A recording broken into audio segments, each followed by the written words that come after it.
مشاهدين، السلام عليكم ورحمة الله، وأهلا بكم في تغطيتنا المستمرة والمتواصلة للانتفاضة العربية الكبرى.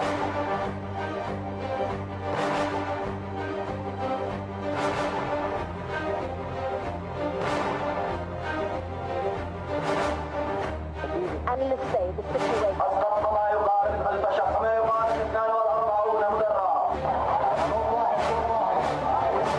Cannot confirm any of this because we're not allowed in Syria, but our work is. My name is Gene Sharpman, and this is the work I do.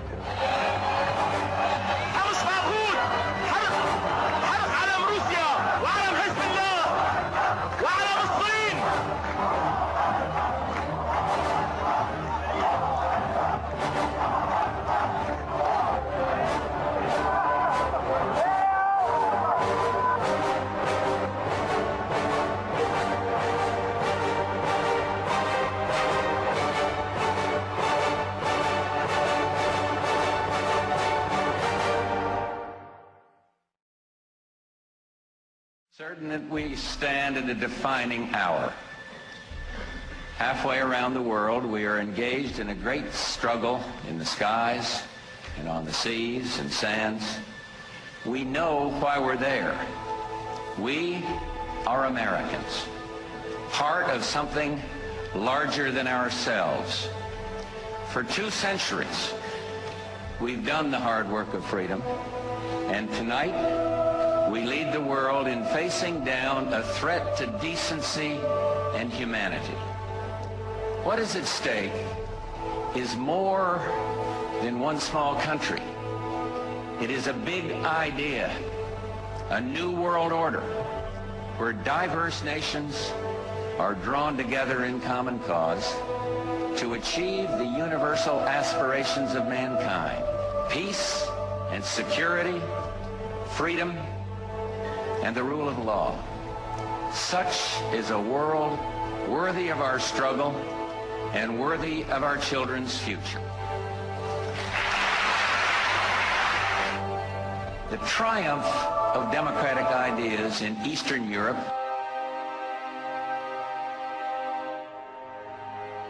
and the continuing struggle for freedom elsewhere, all around the world, all confirm the wisdom of our nation's founders. Tonight, we work to achieve another victory, a victory over tyranny and savage aggression. We have before us the opportunity to forge for ourselves and for future generations a new world order, a world where the rule of law, not the law of the jungle, governs the conduct of nations. When we are successful, and we will be, we have a real chance at this new world order, an order in which a credible United Nations can use its peacekeeping role to fulfill the promise and vision of the UN's founders. The transatlantic partnership was never just the foundation of our security. It was the foundation of our way of life. It was forged in experience of the most bitter and anguished kind. Out of it came a new Europe, a new world order. So we needed a new world order. Di nuovo ordine mondiale.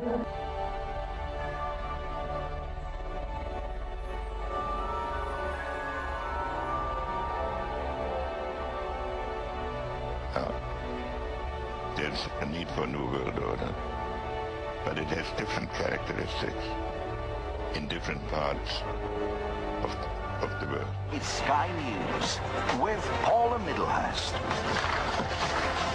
Well, there have been extraordinary scenes in Berlin tonight as thousands of people gathered to hear Barack Obama deliver key foreign policy speech on his current European tour. The Democratic presidential hopeful laid out his vision for America's place in a new world order, saying he was speaking as a proud citizen of the United States and a fellow citizen of the world. In this new world, such dangerous currents have swept along faster than our efforts to contain them. And that is why we cannot afford to be divided. No one nation, no matter how large or powerful, can defeat such challenges alone. The burdens of global citizenship continue to bind us together. Partnership and cooperation among nations is not a choice. It is the only way, the one way. The walls between the countries with the most and those with the least cannot stand. The walls between races and tribes, natives and immigrants, Christians and Muslims and Jews cannot stand. These now are the walls we must tear down.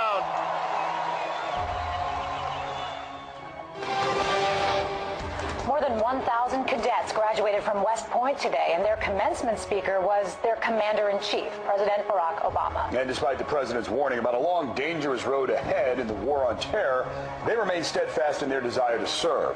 This, as the president pledged to shape, quote, a new international order. So we have to shape an international order that can meet the challenges of our generation. The international order we seek is one that can resolve the challenges of our times. As influence extends to more countries and capitals, we also have to build new partnerships and shape stronger international standards and institutions.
قال صلى الله عليه وسلم: سيأتي على الناس زمان سنوات خداعات يصدق فيها الكاذب ويكذب فيها الصادق ويؤتمن فيها الخائن ويخون فيها الأمين وينطق فيها الرويبضة. قيل يا رسول الله وما الرويبضة؟ قال: الرجل التافه ينطق في أمر العام.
Muslim Brotherhood would like to see is a strong, powerful Islamic world government armed with nuclear weapons, whether those are provided by Pakistan or Iran, doesn't matter.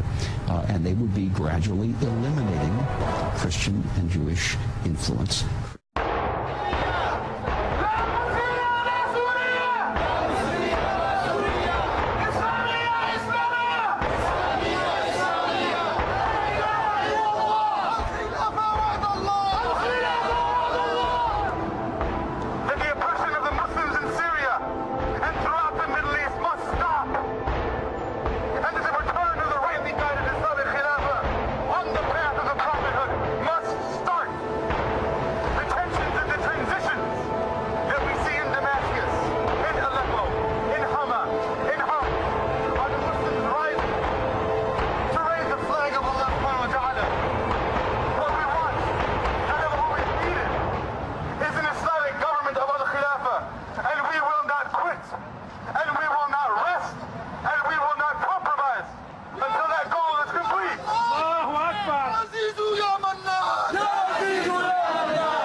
A group with terror ties is set to take over a Chicago area hotel for what could be a major recruitment drive.